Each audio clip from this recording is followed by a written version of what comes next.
তিনটা যুবক ছেলে এক গ্রামের রাস্তা দিয়ে নেশাগ্রস্ত অবস্থায় হেঁটে যাচ্ছিল। ওই রাস্তার পাশেই ছিল একটি পুরনো পারিবারিক কবরস্থান। তাদের তিনজনের মধ্যে এক ছেলে বলে উঠল, চল আজকে কবরস্থানের ভিতরে আড্ডা দিব। তারা তিনজন ওই কবরস্থানের ভিতরে প্রবেশ করলো। হঠাৎ করেই তাদের তিনজনের মধ্যে দুইটা ছেলে ভয়ে পালিয়ে কবরস্থান থেকে চলে আসলো। কিন্তু তাদের মধ্যে একটা ছেলে ছিল খুবই সাহসী। সে কবরস্থানের ভিতরে এগোতে এগোতে একটা সময় কবরস্থানের মধ্যখানে চলে গেল। হঠাৎ করেই তার বুকটা কেঁপে উঠল। চারপাশ নিস্তব্ধ, একদম অন্ধকার। শিয়ালের ডাক তার কানে ভেসে আসছে। হুট করেই ছেলেটা পা পিছলে একটি পুরনো ভাঙা কবরস্থানের ভিতরে পড়ে যায়। সে দেখতে পায় ওই কবরস্থানে তার বয়সী একটা যুবক ছেলের লাশ। সঙ্গে সঙ্গেই সে কবরস্থান থেকে ভয়ে লাফ দিয়ে উঠে আসে। উঠা মাত্রই সে অনুভব করলো কে যেন পিছন থেকে তার গাড়ে হাত রেখেছে। সে গাড় ফিরে তাকাতেই অবাক হয়ে গেল এবং ভয়ে সে তরতর করে কাঁপতে লাগলো। একটু আগে যেই লাশটা সে কবরে শুয়ে থাকতে দেখেছিল, সেই লাশটাই এখন তার সামনে দাঁড়িয়ে আছে। ভয়ঙ্কর এক চেহারা, পেট ফেটে অবিরত মদ বের হচ্ছে। ছেলেটা ভয়ে কাঁপতে কাঁপতে জিজ্ঞেস করলো, তুমি কে? লাশটা বলল, আমি তোমার মতোই কোনো এক যুবক, তবে আমি আর বেঁচে নেই। ছেলেটা আরো ভয় পেয়ে জিজ্ঞেস করলো, তোমার এই অবস্থা কেন? লাশটা তখন বলতে লাগলো, দুনিয়াতে বেঁচে থাকতে তোমার মতো আমিও এরকম ছেলেদেরকে নিয়ে বাজে আড্ডা দিতাম, মেয়েদের সাথে বাজে আড্ডা দিতাম, মদ পান করতাম, নেশাগ্রস্ত অবস্থায় থাকতাম। তাই মরার পর আজ কবরে আমার পেট ফেটে অবিরত মদ বের হচ্ছে। সেই পাপের শাস্তিগুলো আজ আমি কবরে পাচ্ছি। লাশটার কথা শেষ হতেই ছেলেটার চোখ খুললো। সে আবিষ্কার করলো নিজেকে তার রুমে। তার মা বাবাকে সে জিজ্ঞেস করলো, আমি এখানে কেন? আমি না কবরস্থানে ছিলাম? তার মা তখন ছেলেটাকে বলতে লাগলো, তোর দুইটা বন্ধু আমাদেরকে দৌড়ে আইসা খবর দেয় তুই নাকি এই গভীর রাতে কবরস্থানের ভিতরে প্রবেশ করেছিস। তাই তোর বন্ধু এবং আমরা মিলে কবরস্থানে গিয়ে দেখি তুই সেইখানে অজ্ঞান অবস্থায় পড়ে আছিস। তারপর তোকে আমরা উদ্ধার করে আমাদের বাড়িতে নিয়ে আসি। আসলে ছেলেটার সাথে কবরস্থানে যেইগুলো হয়েছিল ওইগুলা বাস্তব নয়, বরং সে অজ্ঞান অবস্থায় ওইগুলা স্বপ্নে দেখেছিল।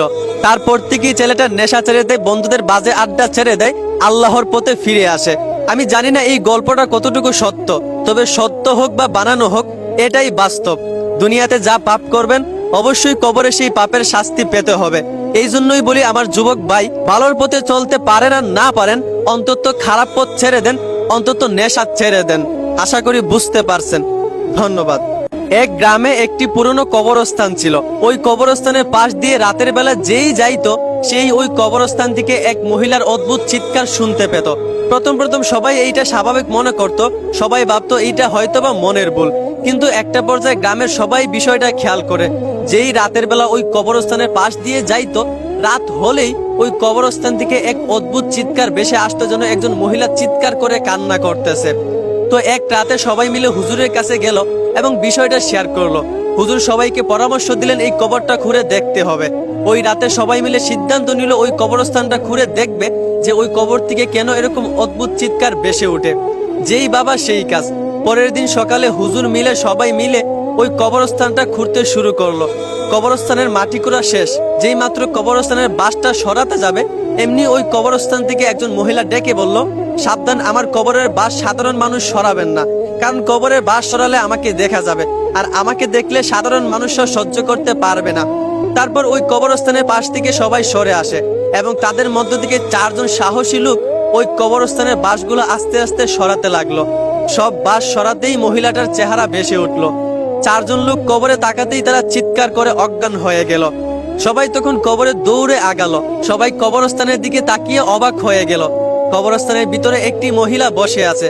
তার মাথার মধ্যে চুল নাই, চামড়া পর্যন্ত নাই, অবিরতম তার মাথার মাংস মগজগুলা পুকে খেয়ে যাচ্ছে। হুজুর তখন জিজ্ঞেস করলেন, ওহে মহিলা, কবরে তোমার এমন অবস্থা কেন?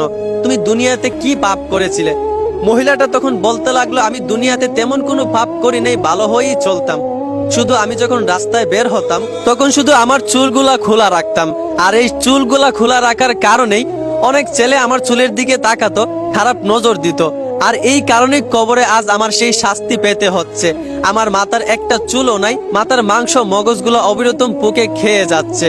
মহিলাটা এই কথা বলেই আবারও কবরে শুয়ে পড়লো। সবাই আবারও কবরে বাঁশ এবং মাটি দিয়ে দাফন করে চলে আসলো। শুধুমাত্র একটু চুল বের করে রাস্তাঘাটে হাঁটার কারণে একজন মহিলার কবরে কি পরিমাণ আযাব। তো আমার বোন, একবার আপনারা চিন্তা করেন, শুধুমাত্র চুল বের করে রাস্তাঘাটে চলার কারণে যদি একজন মহিলার কবরে এত পরিমাণ আযাব হয়, তাহলে বর্তমান সময়ের যেই মেয়েরা নারী পুরুষ সমান অধিকার চেয়ে রাস্তাঘাটে খোলামেলা বেপরদায় চলাফেরা করতেছে, তারা মরার পর তাদের কবরের কি অবস্থা হবে? এই গল্পটা কতটুকু সত্য আমি জানি না, তবে সত্য হোক বা বানানো হোক, এটাই বাস্তব। দুনিয়াতে বেপরদায় চললে অবশ্যই তার শাস্তি আপনাকে কবরে পেতে হবে। এই জন্য বলি আমার বোন, সাবধান, নিজেকে পর্দায় রাখেন, নিজেকে পুরুষের খারাপ নজর থেকে হেফাজত করেন। পর্দা কখনোই নারীদের স্বাধীনতা নষ্ট করে না, বরং পর্দা নারীদের সম্মান হাজার গুণে বাড়িয়ে দেয়। আশা করি বুঝতে পারছেন। ধন্যবাদ।